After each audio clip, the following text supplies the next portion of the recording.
OD नाम का label लगा हुआ है, जिससे रॉन को लगता है कि उस आदमी का नाम डॉड है। तभी अचानक वो पेशेंट अपना हाथ हिलाता है, जिससे रॉन चौंक जाता है और गलती से लाइफ मॉनिटर से टकरा जाता है, जिस वजह से मॉनिटर की स्क्रीन पर फ्लैट लाइन चलने लगती है। ये देखकर रॉन और भी ज्यादा घबरा जाता है, इसलिए वो उस आदमी को बचाने के लिए उसे CPR देने का सोचता है। लेकिन तभी उस आदमी के मुंह से ब्लड निकलने लगता है, जिससे रॉन को बहुत ही बदबू आती है। इसलिए वो बदबू को रोकने के लिए उसके मुंह में मिंट डाल देता है, जिसके बाद वो उस आदमी के चेस्ट को दबाने लगता है। तभी अचानक से रॉन का हाथ उसके पेट में चला जाता है, जिससे रॉन डर जाता है और चिल्लाने लगता है कि गर्दन टूट जाती है, जिससे बेन और कार्टर के ऊपर उस डांसर का ब्लड गिर जाता है। वो दोनों कुछ समझ पाते कि तभी वहाँ क्लब का बाउंसर आ जाता है, जो कि अब ज़ॉम्बी में बदल चुका था। वो बाउंसर उन पर हमला कर देता है, जिससे डरकर बेन वॉशरूम की ओर भागने लगता है और बाउंसर उसका पीछा करता है। यहाँ पोल डांसर कार्टर पर हमला कर देती है, जिससे बचने के लिए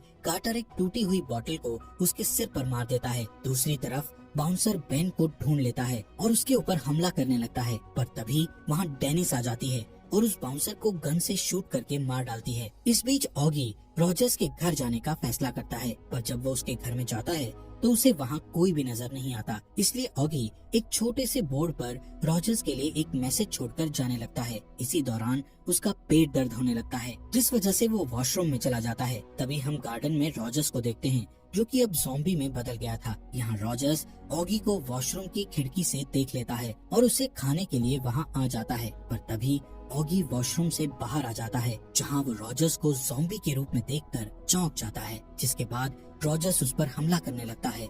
इसलिए ऑगी उससे बचने के लिए इधर उधर भागने लगता है और घर के सामान को उठाकर उस पर फेंकने लगता है, पर किसी भी चीज से रॉजर्स को फर्क नहीं पड़ता है। इसलिए ऑगी बेसमेंट में भागने की कोशिश करता है, जिस दौरान रॉजर्स उसे सीढ़ियों से धक्का दे देता है, जिससे ऑगी बुरी तरह गिर जाता है और रॉजर्स उसका पीछा करके बेसमेंट में आ जाता है। लेकिन इस बार ऑगी रॉजर्स को एक स्प्रे और लाइटर की मदद से जला देता है और फिर उसे एक कुर्सी से बांधकर वहाँ से चला जाता है। दूसरी तरफ क्लब में डेनिस बेन और कार्टर को बताती है कि पूरे शहर में ज़ॉम्बीज ने हमला कर दिया है, इसलिए हमें उनसे बचते हुए इस शहर को छोड़ना होगा। तभी एक ज़ॉम्बी उन्हें रोकने की कोशिश करता है, जिससे डेनिस उसे शूट करके मार देती है। तब गन की आवाज सुनकर बाकी के ज़ॉम्बीज भी उनकी ओर आने लगते हैं। ये देखकर वो सभी बेन की कार में बैठ जाते हैं और वहाँ से भाग जाते हैं, पर थोड़ी दूर जाने के बाद ही उनकी कार का टायर निकल जाता है। इसलिए बेन और कार्टर उसे ठीक करने के लिए बाहर आते हैं, जबकि डेनिस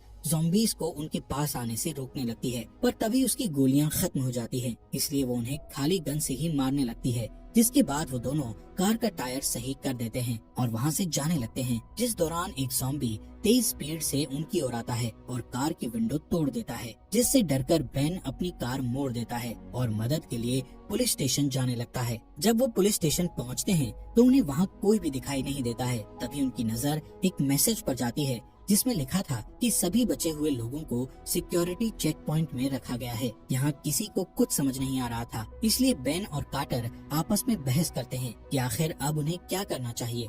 लेकिन उसी समय कई सारे ज़ॉम्बीज वहाँ पर आने लगते हैं, इसलिए वो तीनों स्टेशन के अंदर आकर गेट को बंद कर देते हैं। इसके बाद वहाँ एक ऑफिसर आ जाता है, जो कि अब ज़ॉम्बी बन चुका था। वो ऑफिसर उन तीनों को देखकर अपनी गन चलाने लगता है, जिससे बचने के लिए कार्टर एक कुल्हाड़ी उठा लेता है और बेन फायर एक्सटिंग्विशर पकड़ लेता है और फिर वो दोनों एक साथ उस ऑफिसर पर हमला करने लगते हैं, जिससे वो ऑफिसर जल्द ही मारा जाता है। जिसके तुरंत बाद बाहर खड़े ज़ॉम्बीज स्टेशन का गेट तोड़कर अंदर आने लगते हैं, इसलिए वो तीनों भागकर अपने आप को एक लॉकअप में बंद कर लेते हैं, जिससे वो ज़ॉम्बीज उन तक नहीं पहुंच पाते हैं। यहाँ बेन और कार्टर को ऑगी की फिक्र होने लगती है और वो दोनों उसके बारे में बात करने लगते हैं। जिसके बाद कार्टर वहीं पर सो जाता है, जबकि बेन एक मॉप से नुकीला हथियार बनाता है और डेनिस से बातें करता है, जिस दौरान उन्हें किसी कार से म्यूजिक बजने की आवाज सुनाई देती है। इस म्यूजिक को सुनकर वो सभी ज़ॉम्बीज स्टेशन से बाहर जाने लगते हैं। तब वो तीनों यहाँ से बाहर निकलने का सोचते हैं,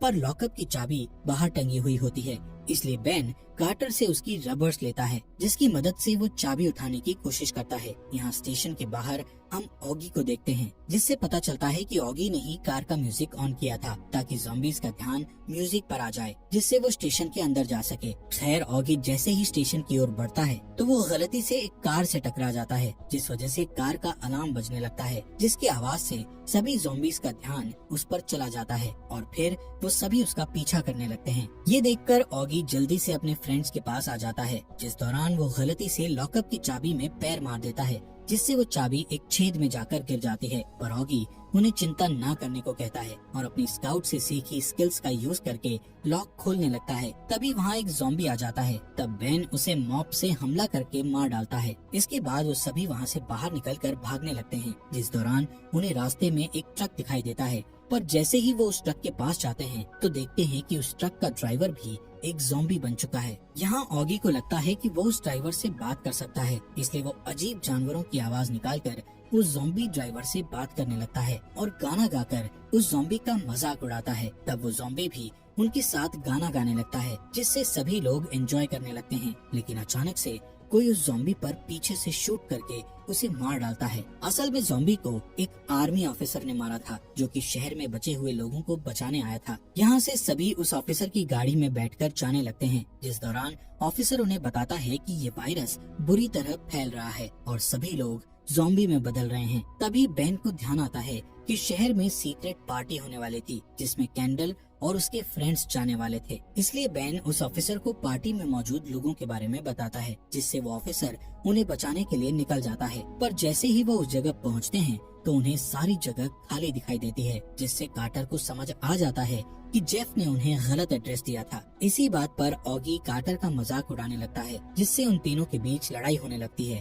खैर इसके बाद सभी वहाँ से जाने लगते हैं, जिस बीच डेनिस उस ऑफिसर के हाथ में एक ज़ॉम्बी बाइट नोटिस करती है। थोड़ी देर के बाद वो ऑफिसर ज़ॉम्बी में बदल जाता है और सभी पर हमला करने लगता है, जिससे वो सभी गाड़ी से उतर जाते हैं और डेनिस उस ऑफिसर को गाड़ी के गेट से बार बार मारकर उसे जान से मार डालती है। इसी समय उस गाड़ी में लगे रेडियो से एक मैसेज आता है, जिससे उन्हें पता चलता है कि 2 घंटे में पूरे शहर को ब्लास्ट कर दिया जाएगा, जिससे सभी परेशान हो जाते हैं। तभी कार्टर को याद आता है कि उसकी बहन कैंडल अपनी डायरी में हर चीज लिखती थी, इसलिए उसने अपनी पार्टी का एड्रेस भी लिखा होगा। इसलिए वो सभी पार्टी का पता लेने के लिए उसके घर जाते हैं, जिस दौरान कार्टर की पड़ोसी मिस फील्डर उन्हें देख लेती है, जो कि ज़ॉम्बी बन चुकी थी। इधर सभी लोग कैंडल की डायरी को खोजने लगते हैं, जिस दौरान उन्हें नीचे से शोर सुनाई देता है। इसलिए ऑगी और कार्टर चेक करने के लिए नीचे जाते हैं। यहाँ डेनिस बेन से पूछती है कि आखिर तुमने अभी तक कैंडल को अपने दिल की बात क्यों नहीं बताई, जिस पर बेन उसे कहता है कि मुझे इस चीज का एक्सपीरियंस नहीं है, जिस वजह से मुझे डर लगता है। तब डेनिस उसका हौसला बढ़ाने के लिए उसे किस करना सिखाती है। इसी बीच एक ज़ॉम्बी ट्रैम्पोलिन पर कूदकर उन्हें विंडो से देखने की कोशिश करता है। दूसरी ओर कार्टर पर मिस फील्डर हमला कर देती है, जिससे कार्टर बुरी तरह चीखने लगता है। तब कार्टर की चीख सुनकर वहाँ और भी ज़ॉम्बीज आने लगते हैं। यहाँ कार्टर और ऑगी मिस फील्डर को मारने लगते हैं। तभी वहाँ एक और ज़ॉम्बी आ जाता है, जिसे ऑगी संभालता है और फिर वो दोनों मिलकर उन ज़ॉम्बीज को मार देते हैं। इसी दौरान बेन और डेनिस भी नीचे आ जाते हैं, जहाँ वो देखते हैं कि घर के अंदर कई सारे ज़ॉम्बीज आ रहे हैं। इसलिए वो सभी कैंडल के रूम में जाकर दरवाजे को फर्नीचर से बंद कर देते हैं, जिसके बाद वो सभी विंडो से भागने की कोशिश करते हैं। लेकिन वहाँ पहले से ही कई ज़ॉम्बीज उनका इंतजार कर रहे थे। तभी एक ज़ॉम्बी ट्रैम्पोलिन पर जंप मारकर बेन को पकड़ लेता है, इसलिए बेन के फ्रेंड्स उसे वापस रूम में खींच लेते हैं। अब वो सभी बुरी तरह फंस चुके थे और उनका गेट भी टूटने वाला था, इसलिए सभी लोग ट्रैम्पोलिन पर कूदकर पड़ोसी के घर में जाने का प्लान बनाते हैं। जिसके बाद वो सभी एक एक करके ट्रैम्पोलिन पर कूदते हैं और दूसरी साइड पहुंच जाते हैं। लेकिन जब बेन की बारी आती है तो उसे कैंडल की डायरी दिखाई देती है, इसलिए वो उस डायरी को उठाने के लिए जाता है। ठीक इसी समय ज़ॉम्बीज रूम का गेट तोड़कर अंदर आने लगते हैं, जिसे देखकर बेन विंडो की ओर जाता है, जहां से फिसल जाता है।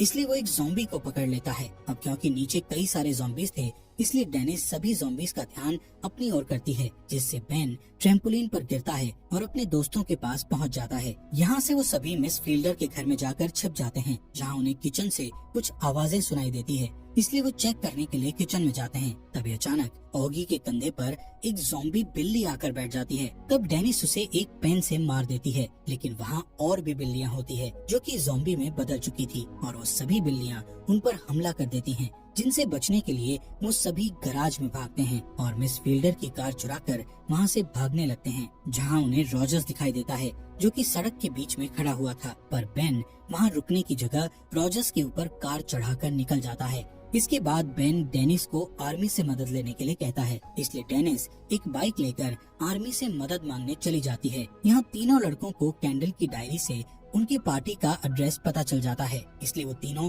कैंडल को बचाने के लिए निकल जाते हैं। लेकिन इससे पहले वो एक हार्डवेयर शॉप पर रुकते हैं, जहाँ से वो अपने लिए कुछ हथियार बनाते हैं। दूसरी तरफ हम उस बिल्डिंग को देखते हैं जहाँ पार्टी हो रही थी। तभी म्यूजिक की आवाज सुनकर एक ज़ॉम्बी पार्टी में घुस जाता है। यहाँ पार्टी में क्लोई की मुलाकात एक नए लड़के से होती है और वो उसके साथ हैंग आउट करने निकल जाती है, जहाँ क्लोई अपने फोन पर एक वीडियो देखने लगती है। तभी एक ज़ॉम्बी वहाँ आ जाता है और उस लड़के को मारकर क्लोई के पास आ जाता है, जिसे देखकर वो बहुत बुरी तरह डर जाती है और चिल्लाने लगती है, डालती है।